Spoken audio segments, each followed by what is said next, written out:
Senhor esteja convosco. Ele está no meio de nós. Proclamação do Evangelho de Jesus Cristo segundo Marcos. Glória a vós, Senhor. Naquele tempo, Jesus chamou a multidão para perto de si e disse: Escutai todos e compreendei. O que torna impuro o homem não é o que entra nele vindo de fora, mas o que sai do seu interior. Quem tem ouvidos para ouvir, ouça. Quando Jesus entrou em casa, longe da multidão, os discípulos lhes perguntaram sobre esta parábola. E ele então lhes disse: Será que nem vós compreendeis? Não entendeis que nada do que vem de fora e entra numa pessoa pode torná-la impura? Porque não entra em seu coração, mas em seu estômago e vai para a fossa? Assim, Jesus declarava que todos os alimentos eram puros. Ele disse: O que sai do homem, isso é que o torna impuro, pois é de dentro do coração humano que saem as más intenções, imoralidade, roubos, assassínios, adultérios, ambições desmedidas, maldades, fraudes, devassidão, inveja, calúnia, orgulho, falta de juízo. Todas estas coisas más saem de dentro e são elas que tornam impuro o homem. Palavra da salvação. Glória a vós, Senhor. Aleluia, aleluia, aleluia, aleluia, aleluia, aleluia, aleluia, aleluia.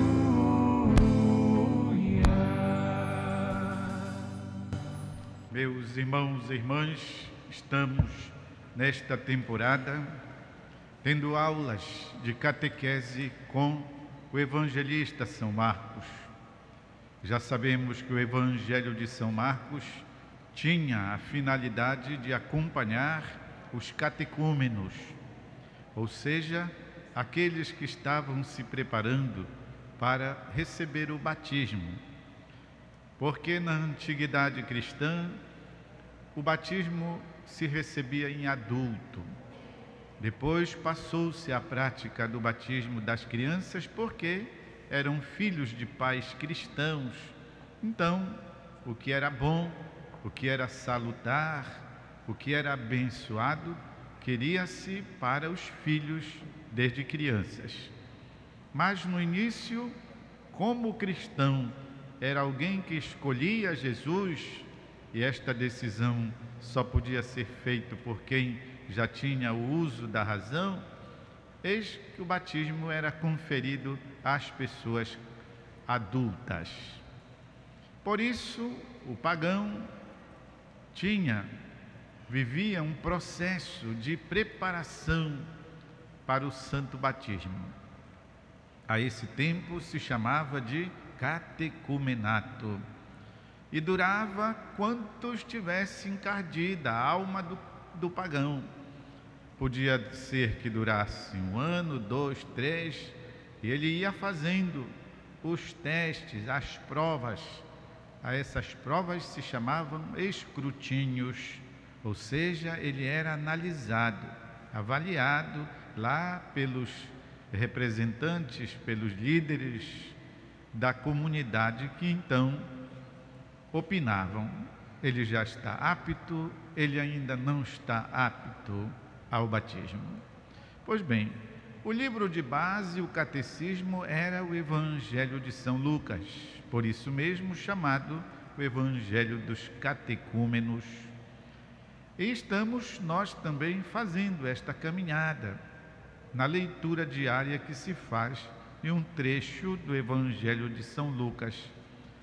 chegamos naquele ponto em que Jesus está falando sobre a importância da pureza, da vivência da fé, da pureza da religião, da liberdade com que então o cristão deve viver a sua fé, especialmente porque não lhe foi imposta, ele quis. E ele está sendo informado sobre quem é Jesus e as exigências que Jesus faz para o seu discípulo. Uma delas é esta então: viver a fé de uma maneira genuína, viver a fé de uma maneira pura, viver a fé, diríamos, com um entusiasmo do primeiro momento. Por isso, como vimos ontem, Jesus criticava os fariseus, os mestres da lei, porque tinham um cuidado excessivo com os ritos religiosos, com as práticas externas, e não tinham esta preocupação, por exemplo, com a justiça, com a caridade, a tal ponto que inventavam normas para anular o mandamento de Deus. Pensavam em ludibriar a Deus, no fim das contas, grandes ingênuos, para não dizer idiotas, porque pensavam que Deus, porventura, não soubesse, não conhecesse o coração da gente. Então, Jesus fez o exemplo. A ajuda que vocês deveriam dar aos pais para cumprir o mandamento, honrar pai e mãe, vocês dizem: não, isso aqui eu vou dar para a igreja. Conclusão, não davam nem para os pais, nem para a igreja. E assim encontravam modos de ludibriar o mandamento de Deus. E Jesus diz: e coisas erradas como estas vós fazeis muitas. Hoje Jesus fala sobre um outro aspecto, que é o da busca da purificação interior. Ah, meus irmãos e irmãs, esta é uma luta cotidiana, diria mesmo diuturna, e deve durar toda a nossa existência. Nós somos criaturas saídas das mãos de Deus, mas nós fomos feridos pelo pecado, pelo mal. O apóstolo São Paulo fala sobre uma experiência universal, uma experiência de toda criatura humana. Eu sei as coisas que eu devo fazer certas, assim como sei as que eu devo evitar de fazer porque são erradas. Mas quando eu me dou conta, eu já estou fazendo exatamente o contrário. Eu estou praticando as coisas erradas e deixei de fazer as coisas certas. Ele então se dá conta deste drama, que, como eu estou dizendo, é uma experiência universal. Todo mundo vive isso. Sabemos o bem que devemos praticar, o mal que devemos evitar. Mas quando nos damos conta, já estamos fazendo as coisas de modo invertido. E aí, dando-se conta deste drama, o apóstolo faz uma pergunta: ai de mim, quem é que vai me libertar deste corpo de pecado que só vai me trazer a morte? E aí ele mesmo responde: graças sejam dadas ao Pai, que nos deu para isso Jesus Cristo. Então, meus irmãos e irmãs, Jesus está falando hoje no trecho do Evangelho sobre isso. Não são as coisas que nós comemos que nos purificam, criticando as regras dos judeus, porque não comiam sem antes lavar as mãos, Deus o livre, e tantas outras coisas. Jesus está dizendo: não precisa ter esse excesso de cuidados, não porque seja contra a higiene, mas porque tinham elevado ao grau de religião e de coisa que podia salvar ou condenar, lavar ou não lavar as mãos. Não, Jesus diz, é demais. E olhem, meus irmãos e irmãs, que nós muitas vezes também, se fizermos um exame de consciência, enveredamos por esta mesma coisa. Nos enchemos de tantas crendices, de tantas formas de piedade, que às vezes até se tornam pieguismos, tantas formalidades. Elevamos ao grau de importância máxima uma coisa que às vezes nem tem tanto significado. Mas o problema não está nisso, que nós poderíamos também fazer isso.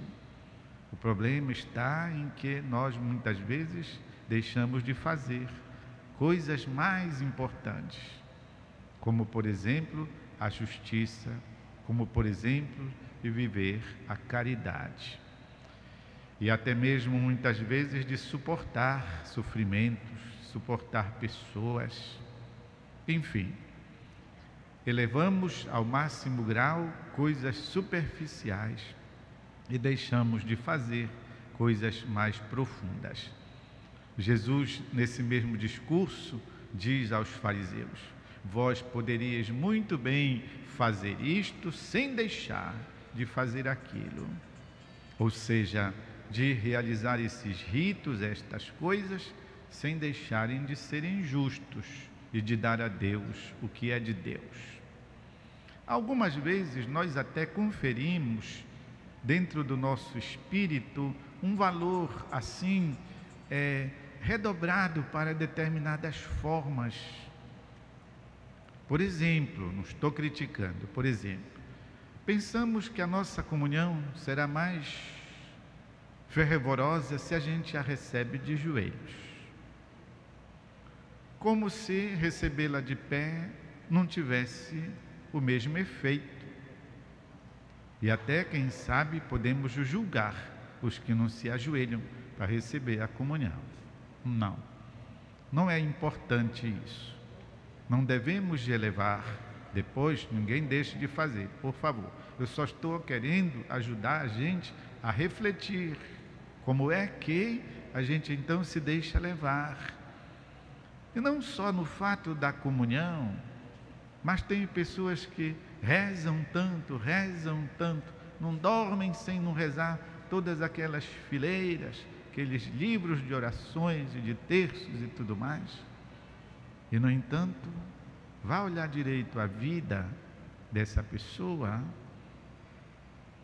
É assim que então Jesus nos chama a vivência de uma pureza da fé, que contempla também a justiça e a caridade, como eu já disse. E nós podemos até pensar, por exemplo, que fazer estas coisas basta para a nossa salvação. E deixamos, por exemplo, de tratar direito os empregados, de pagar direito os empregados, e falamos mal, e fazemos fofoca, e promovemos a desunião, e não temos consciência da suportação, e somos pavio curto, e rapidamente a gente se inflama. Adianta, me digam, adianta, tanto requinte no modo da piedade da gente, se isso depois não transparece na realidade da vida cotidiana. E o que acontece? Acontece que, como dizem os nossos bispos, nos documentos da América do Sul, acontece que a gente é a maior população de cristãos. Imagine se juntássemos católicos e todos os evangélicos da população brasileira. E vocês sabem o que acontece no Brasil? Muita fome, muita injustiça, muita exploração, muita corrupção. Faz até vergonha para a gente, saber que o Brasil é o maior país cristão que existe na Terra. Pensem só. E se não fosse, como não seria então este nosso país? Por tudo isso, diz o apóstolo São Paulo, a gente tem que procurar dar testemunho da nossa vida de cristãos, mas a partir da nossa responsabilidade. E não nos encher de tantos aparatos que por vezes só fazem encobrir, então, a nossa superficialidade ou a nossa falta de verdadeira e de fé profunda. Meus irmãos e irmãs, Deus não só nos revela o nosso pecado, essa é só uma parte, mas Deus também nos revela remédios, curas, libertação. E nesse sentido, hoje nós vivemos com muito fervor a festa de Nossa Senhora de Lourdes, lembrando-nos, sobretudo, da sua vontade de estar perto do seu povo fiel, valendo-se de uma coisa maravilhosa, tão simples, mas ao mesmo tempo tão importante: a água. A água que Nossa Senhora fez surgir lá na montanha de Macébiei, lá na França, a esta jovem humilde, simples Bernadette, que viu, num dia de hoje, 1858, viu esta senhora que ela chamava uma mulher bonita. E então, ao ver esta santa, ela ficou muito retraída e foi para casa e não falava. E a irmãzinha que estava com ela foi que bateu com a língua nos dentes. Ela está assim porque ela viu uma mulher bonita. E a mãe então colocou em cima para saber o que era. E ela disse, ela rezou comigo o terço e disse que era para eu levar as pessoas lá para construir uma igreja lá. E então, quando foram levar para o padre perguntou: só acredito se esta mulher disser o nome dela. E a Bernadette perguntou: como é o seu nome? E ela então respondeu: eu me chamo Imaculada Conceição. E disse para ela: cava aí.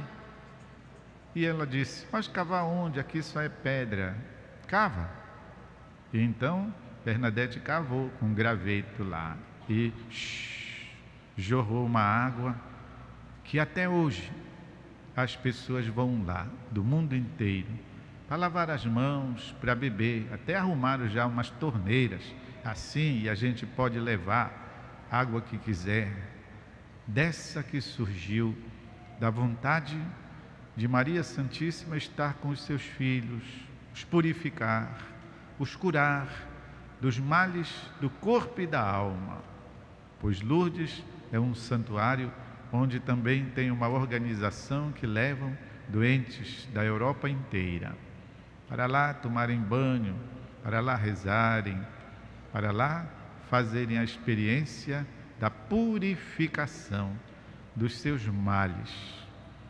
Deus é maravilhoso, meus irmãos e irmãs, não só revela que nós somos pecadores, mas também nos dá remédios para curar nosso pecado. Obrigado, Senhor, obrigado, Nossa Senhora, obrigado, Santa Bernadette. E nós queremos hoje dizer um muito obrigado nesse espírito de Lourdes. Muito obrigado a todos os médicos, todos os profissionais da saúde, a todos os cuidadores, a todos aqueles que em casa prestam atenção, são encarregados de cuidar de crianças, de pessoas deficientes, de pessoas enfermas, de pessoas idosas. Vamos pedir que, por intercessão da Virgem de Lourdes, o Senhor abençoe e salve a todos nós. Vamos fazer um instante de silêncio, assim que possamos guardar alguma coisa em nosso coração.